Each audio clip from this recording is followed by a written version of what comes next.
Wilson and I are now going to show you level 4 of the place exercise. Okay, so we have his little placemat here. Make some room.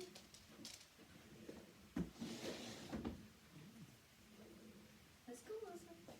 So I have a very, very long leash on him, and I also have some paracord attached to make it even longer. Okay, now you'll see the reason for that in a moment. So off we toddle. Please. Good. So what I'm going to do now is to start. Now that I have detached myself from him by walking to the end of the place, I'm going to start walking around him. So this is part of his understanding and learning that he stays where he is and I can be anywhere. So we get him used to this movement. And initially, dogs find it difficult if you walk round by their backside because they want to turn and look at you. But you can see he's done this a few times, so he knows that he just sits there and it's all good. And then what I do is I tend to start moving out and in. If he comes off, I'll show you what to do. That's the correction. So it looks like he might be coming off, but that's okay because he has to break it. He has to make a mistake so that he knows what's right and what's not right. So at the moment he's not coming off. So what I'm going to do is come back into the anchor position and say, let's go. So he understands that eventually I'm going to come back for him. So we'll do that again from this direction. He's waiting on his retreat. I'll give him in a moment. Place. Good. So he gets his little bit of food. And I start walking around again. So he doesn't think, well, she's just going to walk around and leave me. Do I get off myself or will she get off?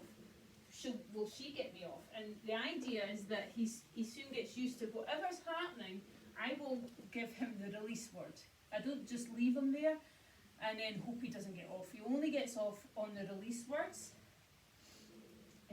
So we just continue this. So I move in and out. So when I'm doing this work, and this is quite a long slip leash, I'll move in and out. And the automatic response from the dog is when I move out that he's going to follow me. But you can see how Wilson is keeping his place.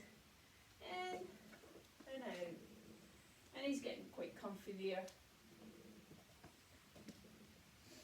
But you don't leave it too long when you're practicing because we want the dog to know we're going to release him, which is, let's go. Okay, we'll do that again. He's got a smell. He's got a good nose for scent, this dog. Please. Good. So this time, what we're going to do in stage 4, which would be really stage 5, is add the paracord in and make this a long line so I can come right out. You see how he's holding? Place. And he's not worried, he's not bothered. You want him to feel quite happy there, and he might get off just now, and I'll show you what we do if he gets off. Well, he's just shifting his position. He likes to be elevated. Wilson likes to be up high, so this suits him. So I'm quite far now, but I've still got a hold of him.